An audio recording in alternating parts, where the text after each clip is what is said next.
ವಿನಯ್ ಸಾವಿಗೆ ನ್ಯಾಯ ಸಿಗಲೇಬೇಕು ಅನ್ನೋ ನಿಟ್ಟಿನಲ್ಲಿ ಬಿಜೆಪಿ ಪ್ರತಿಭಟನೆಯನ್ನ ಮಾಡ್ತಾ ಇದೆ ಕುಶಾಲನಗರದಲ್ಲಿ. ಈ ಸಂದರ್ಭದಲ್ಲಿ ಪ್ರತಿಭಟನಾ ನಿರತ ಬಿಜೆಪಿಯ ಕಾರ್ಯಕರ್ತರನ್ನ ವಶಕ್ಕೆ ಪಡೆದುಕೊಂಡಿದ್ದಾರೆ ಪೊಲೀಸರು.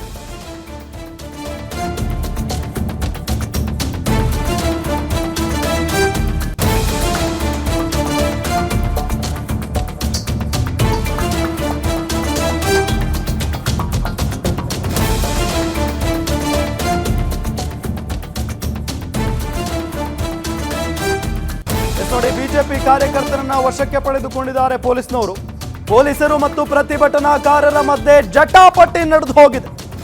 ರಾಜ್ಯ ಸರ್ಕಾರದ ವಿರುದ್ಧ ಘೋಷಣೆ ಕೂಗಿ ಆಕ್ರೋಶವನ್ನು ಹೊರಹಾಕಿದ್ದಾರೆ. ಕುಶಾಲನಗರದ ಡಿವೈಎಸ್ಪಿ ಕಚೇರಿ ಎದುರು ದೊಡ್ಡ ಹೈಡ್ರಾಮಾನೆ ನಡೆಯಿತು. ವಿಜಯೇಂದ್ರ, ಪ್ರತಾಪ ಸಿಂಹ, ಯದುವೀರ್ ಅವರನ್ನ ವಶಕ್ಕೆ ಪಡೆದುಕೊಳ್ಳಲಾಗಿದೆ.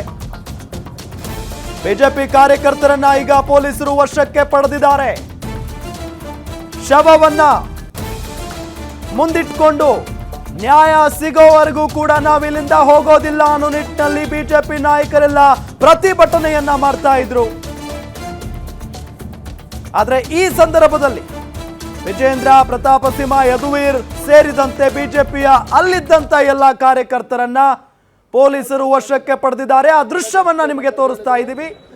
ಒಂದ್ ಕಡೆ ಬಿಜೆಪಿ ನಾಯಕರು ಪ್ರತಿಭಟನೆಯನ್ನ ಮಾಡ್ತಾ ಇರುವಂತ ದೃಶ್ಯ ನೋಡಿ. ಯದುವೀರ್ ಅವರಿದ್ದಾರೆ, ಬಿಜೆಪಿ ರಾಜ್ಯಾಧ್ಯಕ್ಷ ವಿಜಯೇಂದ್ರ ಅವರಿದ್ದಾರೆ, ಮಾಜಿ ಸಂಸದ ಪ್ರತಾಪ ಸಿಂಹ ಅವರಿದ್ದಾರೆ, ಬೋಪಯ್ಯ ಅವರಿದ್ದಾರೆ, ಹಾಗೇನೆ ನೂರಾರು ಜನ ಬಿಜೆಪಿಯ ಕಾರ್ಯಕರ್ತರು ಕೂಡ ಇದ್ದಾರೆ.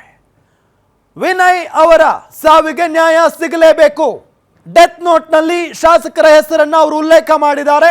ಎಫ್ಐಆರ್ ಕಾಪಿಯಲ್ಲಿ ಆ ಶಾಸಕರ ಹೆಸರುಗಳು ಇಲ್ಲ, ಅದನ್ನು ಕೂಡ ಸೇರಿಸಬೇಕು ಅಂತ ಹೇಳಿ ವಿಜಯೇಂದ್ರ ಆಗ್ರಹಿಸಿದ್ದಾರೆ. ಇಷ್ಟೆಲ್ಲ ಆದ ನಂತರ ಆಗಿರುವಂತಹ ಬೆಳವಣಿಗೆ ಇದು.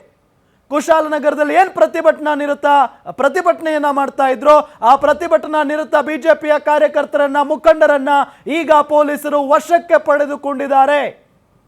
ಈಗಾಗಲೇ ಒಂದು ಎಚ್ಚರಿಕೆಯನ್ನ ಕೊಟ್ಟಿದ್ದಾರೆ BY ವಿಜಯೇಂದ್ರ ಅವರು. ಅಕಸ್ಮಾತ್ ಆಗಿ ಆ ಶಾಸಕರ ಹೆಸರುಗಳನ್ನ ಎಫ್ಐಆರ್ ನಲ್ಲಿ ಸೇರಿಸದೆ ಹೋದ್ರೆ ಮುಂದೆ ಆಗುವಂತ ಅನಾಹುತಕ್ಕೆ ನಾವು ಹೊಣೆಗಾರರಲ್ಲ, ನೀವಾಗಬೇಕಾಗುತ್ತೆ ಅನ್ನೋ ನಿಟ್ಟಿನಲ್ಲಿ ನೇರವಾಗಿಯೇ ಎಚ್ಚರಿಕೆಯನ್ನ ಕೊಟ್ಟಿದ್ದಾರೆ. ಇದೇ ವಿಚಾರಕ್ಕೆ ಸಂಬಂಧಪಟ್ಟಂತೆ ಡೀಟೇಲ್ಸ್ ಕೊಡ್ತಾರೆ ನಮ್ಮ ಪೊಲಿಟಿಕಲ್ ರಿಪೋರ್ಟರ್ ದುರ್ಗೇಶ್ ನಾಯಕ್. ದುರ್ಗೇಶ್, ಕುಶಾಲನಗರದಲ್ಲಿ ದೊಡ್ಡ ಮಟ್ಟದ ಪ್ರತಿಭಟನೆ ನಡೀತಾ ಇತ್ತು, ಆದ್ರೆ ಆ ಪ್ರತಿಭಟನೆ ಹತ್ತಿಕ್ಕುವಂತ ಪ್ರಯತ್ನ ಆಯ್ತಾ ಅಂತ?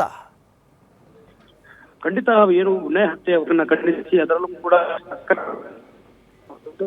ಬಿಜೆಪಿ ಅದನ್ನ ವಾಟಾಣ ಮಾಡ್ತಿರುವಂತದ್ದು, ಅದರಲ್ಲೂ ಕೂಡ ಬಿಜೆಪಿಯ ರಾಜ್ಯಾಧ್ಯಕ್ಷ ವಿಜೇಂದ್ರ ಅವರು ಇದೀಗ ಆಕಾಡಕ್ಕಿಳಿದಿರುವಂತದ್ದು. ಕುಶಾಲನಗರದಲ್ಲಿ ಒಂದು ಪ್ರತಿಭಟನೆಯ ಕಾವು ಹೆಚ್ಚಾಗ್ತಿದ್ದಂತೆ ಇದೀಗ ವಿಜೇಂದ್ರ, ಪ್ರತಾಪ್ ಸಿಂಹ ಮತ್ತು ಯದುವೀರ್ ಅವರನ್ನ ಪೊಲೀಸರು ವಶಕ್ಕೆ ತೆಗೆದುಕೊಂಡಿದ್ದಾರೆ.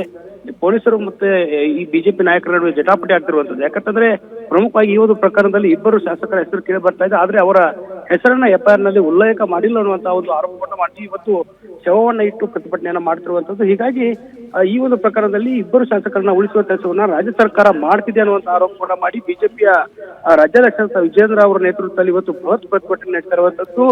ಏನು ಕಾರ್ಯಕರ್ತರು ಕೂಡ ಪೊಲೀಸರೊಂದಿಗೆ ವಾಗ್ವಾದ ನಡೆಸಿದ್ದಾರೆ. ಏನು ಪೊಲೀಸರು ವಿಜೇಂದ್ರ ಮತ್ತು ಯದುವೀರ್ ಹಾಗೂ ಜೊತೆಗೆ ಪ್ರತಾಪ್ ಸಿಂಹ ಅವರನ್ನ ವಶಕ್ಕೆ ಪಡೆದುಕೊಳ್ತಾರೆ. ಇದಕ್ಕೆ ವಿರೋಧವನ್ನ ವ್ಯಕ್ತಪಡಿಸ್ತಾ ಇರೋದ್ರಿಂದ ಪೊಲೀಸರು ಮತ್ತು ಬಿಜೆಪಿ ಕಾರ್ಯಕರ್ತರ ನಡುವೆ ಮಾತಿನ ಚಕಮಕಿ ವಾಗ್ವಾದ ನಡೆಸಿರುವಂತದ್ದು.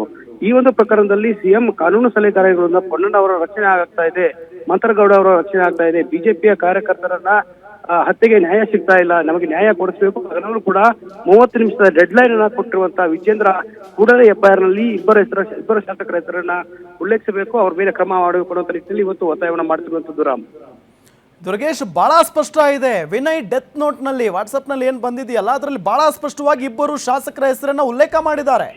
ಇಷ್ಟೆಲ್ಲ ಆದ್ರೂ ಕೂಡ ಪೊಲೀಸ್ನವರು ಎಫ್ಐಆರ್ ನಲ್ಲಿ ಅವರ ಹೆಸರನ್ನ ದಾಖಲು ಮಾಡಲ್ಲ ಅಂದ್ರೆ ಏನ್ ಅರ್ಥ? ಇದೇ ಒಂದು ಕೇಸ್ನಲ್ಲಿ ಸಾಮಾನ್ಯ ವ್ಯಕ್ತಿಗಳಿದ್ದಿದ್ರೆ ಅವರು ಹಿಂಗೆ ಮಾಡ್ತಾ ಇದ್ರ ಹಾಗಾದ್ರೆ?